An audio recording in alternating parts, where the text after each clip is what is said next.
ಶಾಲೆಗಳು ಸ್ಟಾರ್ಟ್ ಆಗಿದೆ, ಶಿಕ್ಷಣ ಸಚಿವರಿಲ್ಲ. ಎರಡನೇ ಪಟ್ಟಿದು ನೀವೇನು ಹೇಳ್ತಾ ಇದ್ದೀರಾ, ನಾನು ಮುಂಚೆಯಿಂದಲೂ ಒಂದು ಹೇಳಿದ್ದೀನಿ, ಅದೆಲ್ಲ ಹೈಕಮಾಂಡ್ ಅವರು ನಿರ್ಧಾರ. ಹೈಕಮಾಂಡ್ ಅವರು ಎಲ್ಲರಿಗೂ ಆಸೆ ಇರ್ತದೆ, ಎಲ್ಲರೂ ಕೂಡ ಕೆಲವರಿಗೆಲ್ಲ ಬೇಡಿಕೆಗಳಿರ್ತವೆ, ಅದು ತಪ್ಪೇನಿಲ್ಲ. ಬೇಡಿಕೆಗಳು ಅವ್ರ ವ್ಯಾಪ್ತಿಗೆ ಬಿಟ್ಟು ಬಿಡ್ತೀವಿ. ಆದರೆ ಫೈನಲ್ ಮಾಡ್ತಕ್ಕಂಥದ್ದು ಹೈಕಮಾಂಡ್ ಅವರು ಏನು ತೀರ್ಮಾನ ಮಾಡ್ತಾರೆ ಅದಕ್ಕೆ ನಾವೆಲ್ಲರೂ ಕೂಡ ಬದ್ಧವಾಗಿರ್ಬೇಕಾಗ್ತದೆ.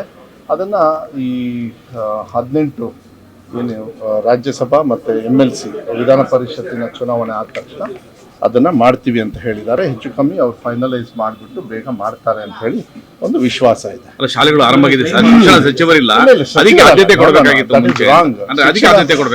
ಶಿಕ್ಷಣ ಸಚಿವರಿಲ್ಲ ಅಂತ ಹೆಂಗೆ ಹೇಳ್ತೀರಾ? ಮಾನ್ಯ ಮುಖ್ಯಮಂತ್ರಿ ಕೈಲೇ ಅದು ಇಲಾಖೆ ಇದೆ, ಅವರೇ ಶಿಕ್ಷಣಕ್ಕೆ ಹೆಚ್ಚು ಒತ್ತನ್ನು ಕೊಡ್ತಾರೆ, ಅವರೇ ವಿಶೇಷವಾಗಿ.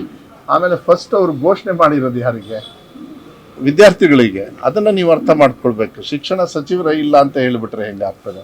ಎಷ್ಟೊಂದು ಸತಿಗೆ ನೀವು ತೆಲಂಗಾಣಲ್ಲಿ ರೇವಂತ್ ರೆಡ್ಡಿ ಅವರೇ ಶಿಕ್ಷಣ ಸಚಿವರಲ್ಲಿ.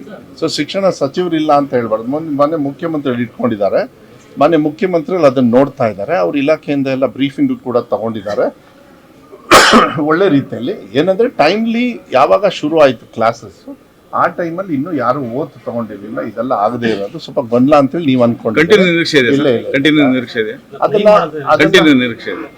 ಅದೆಲ್ಲ ಹೈಕಮಾಂಡಿಗೆ ಬಿಡಬೇಕಾಗತ್ತೆ. ಅದನ್ನು ನಿಮ್ಮ ಜೊತೆಗೆ ನಾನು ಚರ್ಚೆನೂ ಮಾಡೋದಕ್ಕೆ ಹೋಗೋದಿಲ್ಲ.